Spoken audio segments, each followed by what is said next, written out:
بسم اللہ الرحمن الرحیم۔ السلام علیکم ورحمۃ اللہ وبرکاتہ۔ امید ہے آپ بالکل خیریت کے ساتھ ہوں گے۔ آج ہماری گفتگو کا عنوان ہے سوئٹزرلینڈ اور سوات۔ سوئٹزرلینڈ اور سوات، ان میں کیا قدر مشترک ہے کہ آج ہم اس پہ بات کر رہے ہیں۔ آپ جس وقت بھی پاکستان کی خوبصورت وادیوں کا تذکرہ کرتے ہیں تو ایک بات سننے کو ملتی ہے کہ سوات پاکستان کا سوئٹزرلینڈ ہے۔ تو جن لوگوں نے سوات نہیں دیکھا یا سوئٹزرلینڈ نہیں دیکھا، ان کے ذہنوں میں خوبصورتی فوراً آ جاتی ہے۔ جن لوگوں نے سوئٹزرلینڈ نہیں دیکھا تو وہ ایک بات سوچنے پہ مجبور ہو جاتے ہیں کہ اگر سوات خوبصورت ہے تو سوئٹزرلینڈ بھی اس کی طرح خوبصورت ہوگا یا اس سے زیادہ خوبصورت ہوگا۔ لیکن یہ تو آپ تبھی اندازہ کر سکیں گے کہ جب آپ سوات کو بھی دیکھیں اور سوئٹزرلینڈ کو بھی دیکھیں، اور پھر دونوں کو کمپیریزن کریں کہ ان میں سب سے خوبصورت کون سی جگہ ہے۔ تو یہ چیز دیکھنے سے تعلق رکھتی ہے، لیکن کچھ چیزیں ایسی ہیں جو سوچنے سے تعلق رکھتی ہیں۔ تو ان میں سے چند چیزیں آج ہم ڈسکس کرتے ہیں۔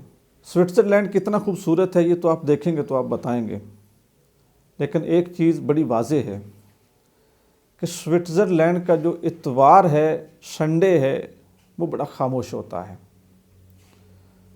سوئٹزرلینڈ کے لوگ پورا ہفتہ کام کرتے ہیں اور اتوار کے دن خوب آرام کرتے ہیں۔ سوئٹزرلینڈ کا اتوار اتنا خاموش ہوتا ہے کہ آپ اس دن کو پن ڈراپ سائلنس کے نام سے بھی موسوم کر سکتے ہیں۔ وہ کیوں خاموش ہے؟ اس لیے کہ وہ لوگ پورا ہفتہ کام کرتے ہیں اور ایک دن وہ پلاننگ کرتے ہیں۔ اتوار کا دن سوئٹزرلینڈ کا اتنا خاموش ہے، اس دن آپ کوئی شور شرابے والا کام نہیں کر سکتے، یہاں تک کہ اپنے گھر کی دیوار میں کیل نہیں لگا سکتے، اپنے گھر کے لان کا گھاس نہیں کاٹ سکتے، کسی قسم کا ہلا گلا نہیں کر سکتے۔ مکمل طور پر سکوت ہوتا ہے۔ اس سکوت میں سوئس لوگ کیا کرتے ہیں؟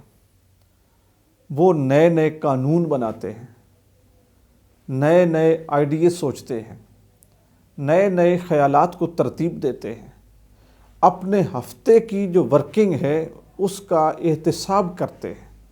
ہم نے کیا کھویا اور ہم نے کیا پایا اور اگلے ہفتے میں ہم نے کرنا کیا ہے۔ ان کی یہ پلاننگ، ان کی یہ سوچ بچار اور ان کا اپنی ذات کو ریلیکس کرنا اور نئے کام پہ جانے کے لیے اپنی انرجی کو سٹور کرنا اور پھر اپنے آپ کو انتہائی انرجیٹک کر کے نئے ہفتے کے کام میں لگ جانا، در حقیقت یہ سوئٹزرلینڈ کی خوبصورتی ہے۔ وہ کتنا پرامن ملک ہے۔ سوئٹزرلینڈ اس حد تک پرامن ملک ہے اور اس حد تک وہ ان کی پلاننگ اور قوانین ان کے لاگو ہوتے ہیں کہ وہاں پہ اگر آپ کے گھر بچہ پیدا ہوا تو آپ اپنے بچے کا کوئی ایسا نام نہیں رکھ سکتے کہ جس کا کوئی خوبصورت اور واضح مطلب نہ ہو۔ اگر آپ اپنی زندگی سے تنگ ہیں تو سوئٹزرلینڈ شاید دنیا کا واحد ملک ہے جہاں پہ آپ کو خودکشی کرنے کی قانونی اجازت ہے، تاکہ اگر آپ اپنی زندگی سے تنگ ہیں تو دوسروں کا جینا تو نہ حرام کریں۔ یہ ان کے پیچھے ایک سوچ ہے۔ وہ کہتے ہیں کہ وہ شخص جس نے اپنے آپ سے دشمنی کرنی ہے وہ دوسروں کا کیا بھلا کرے گا، اسے مر جانا چاہیے۔ اس کے لیے وہاں کی حکومت آپ کو باقاعدہ اختیار دیتی ہے، لیکن شرط یہ ہے کہ اپنی تدفین، اپنی قبر اور اس کے اوپر آنے والے اخراجات آپ پہلے گورنمنٹ کو جمع کروائیں اور اس کے بعد آپ سکون سے مر جائیں، کسی اور کی زندگی میں آپ موت کو یا بے آرامی کو جو ہے نا وہ داخل نہ کریں۔ سوئٹزرلینڈ اور سوات میں ایک فرق ہے۔ وہ فرق یہ ہے کہ سوئٹزرلینڈ کے لوگ اپنے ملک کو جنت سمجھتے ہیں، ہم بھی سمجھتے ہیں، لیکن سوئٹزرلینڈ کے لوگ اپنے ملک کی جنت، اس کا حسن بگاڑنے کا کسی کو حق نہیں دیتے، یہاں تک کہ اپنے آپ کو بھی حق نہیں دیتے۔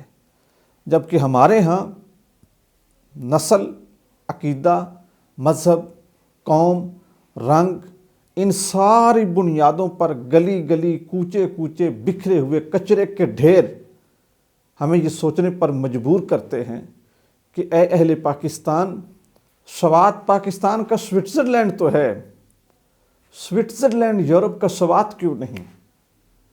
لاہور پاکستان کا پیرس تو ہے، لیکن پیرس فرانس کا لاہور کیوں نہیں؟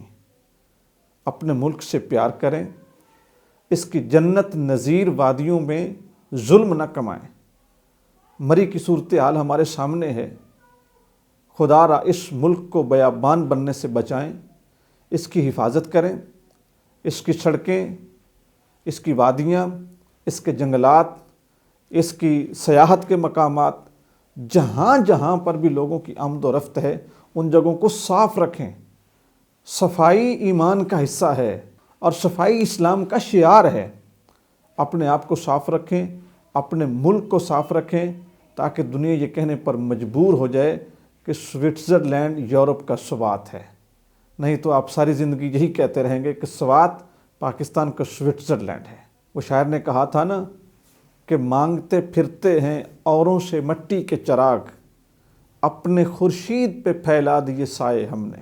السلام علیکم ورحمۃ اللہ وبرکاتہ۔